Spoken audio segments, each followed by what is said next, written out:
Mohamed Tria, bonjour. Vous êtes le président de l'AS du Cher, dont l'équipe de foot a monté de grade cette année. Alors, il y a quelques jours, vous avez reçu les partenaires de votre club. Le maire de Lyon et le président de la métropole étaient présents et devant eux, vous en avez profité pour pousser ce qu'on appelle un coup de gueule. Vous avez expliqué que le gouvernement, c'était pas bien d'avoir supprimé les emplois aidés et puis vous les avez mis un peu en cause en demandant ce qu'ils pouvaient penser après avoir soutenu ce gouvernement que celui-ci, enfin surtout le président de la République, que celui-ci ait pris une telle mesure qui semble vous impacter. En quoi la suppression des emplois aidés impacte un club comme l'AS du Cher ? Le club de l'AS du Cher n'est pas qu'un club de foot. C'est d'abord un premier acteur social. C'est le premier acteur social du quartier de l'AS du Cher. Les emplois aidés au sein de notre club, c'est quasiment une quinzaine de personnes. Donc c'est très structurant. Et j'ai trouvé regrettable qu'en plein été, sans coup de semence, on décrète la suppression de ces emplois aidés. Les deux choses m'ont scandalisé. D'abord la suppression des emplois aidés et surtout la brutalité avec laquelle ça s'est fait. Et vous, du coup, vous avez été brutal pour le dénoncer dans votre réunion. J'ai pas été brutal. Ils l'ont ressenti un peu comme ça. Hein. D'après ce qu'on a pu me dire, il paraît qu'ils n'ont pas été contents. Surtout le maire de Lyon, Georges Kepenekian, n'était pas très très heureux. Non, sincèrement, j'ai pas eu ce sentiment-là. Moi, j'ai dit à ma façon, c'est-à-dire avec toute la sincérité qui me caractérise, qu'il nous avait mis en difficulté et que j'avais pas lu dans le programme de Macron la suppression brutale des emplois aidés dès son arrivée. Voilà. En tous les cas, c'était beaucoup plus clair avec Fillon.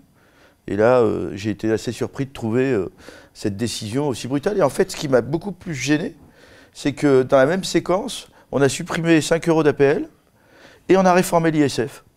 Et j'ai trouvé que ces trois actes-là, dans le même sac, étaient un peu à la fois brutales, et j'ai trouvé que l'urgence n'était pas la même, à la fois pour l'APL, les emplois aidés et la réforme de l'ISF. Alors, ça vous l'avez dit, ça n'a pas fait plaisir à ceux qui soutiennent M. Macron aujourd'hui. C'est vrai que vous avez reçu un coup de fil de Gérard Collomb qui s'est étonné de votre sortie ? Ah non, pas du tout. Ah non ? Pas du tout. Ah bon ? Non, vraiment pas. C'est ce qu'on disait. On disait que Gérard Collomb vous avait appelé parce qu'il vous appelle souvent pour vous parler de votre club aussi.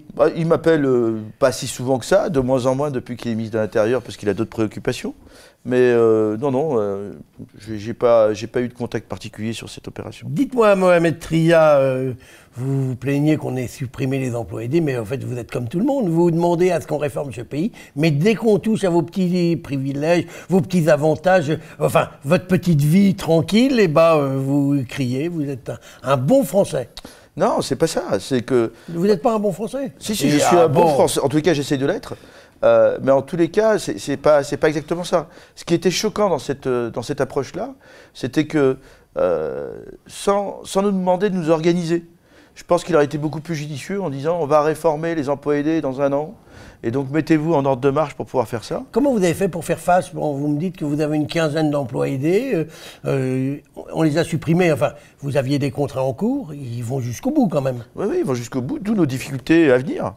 D'où réellement nos difficultés à venir. Pour cette année, ça pose des problèmes ou c'est surtout pour l'année prochaine ? Vous savez, les emplois aidés, c'est devenu un élément structurant. Les collectivités publiques nous ont dit pendant très longtemps, on ne vous donne pas plus de subventions parce que vous bénéficiez de d'autres dispositifs.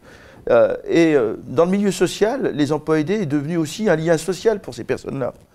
Aujourd'hui, vous avez chez nous une quinzaine de personnes qui travaillent dans ce club-là, qui sont d'abord très utiles pour notre organisation, très utiles pour la collectivité, et qui, brutalement, alors que ça fait 10 ans, 15 ans que ça dure, depuis maintenant, les emplois aidés, ça date pas d'hier, ça fait au moins 15 ans que les emplois aidés sont mis en place.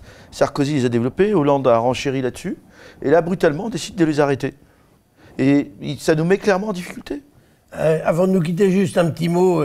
Est-ce qu'il y a une place pour 2 équipes professionnelles de foot à Lyon ? Si Lyon veut être une grande métropole européenne, l'égale de Londres, l'égale de Munich, l'égale de Turin, l'égale de Milan, ils ont tous 2 clubs professionnels. Je ne vois pas pourquoi cette réalité-là, elle ne se mettrait pas en place à Lyon. Mais ça coûte cher. Ça ne coûte pas si cher que ça. Ça ne coûte pas si cher que ça. Bon. Eh bien, vous êtes optimiste alors ? Oui, je suis optimiste et inquiet à la fois. Inquiet parce que la suppression des emplois aidés me met en grande difficulté. Mais vous allez vous en sortir. Inch'Allah. Bon, on en restera là pour aujourd'hui. On verra dans les mois qui viennent l'évolution de votre club. Mohamed Tria, je vous remercie. Merci de votre invitation.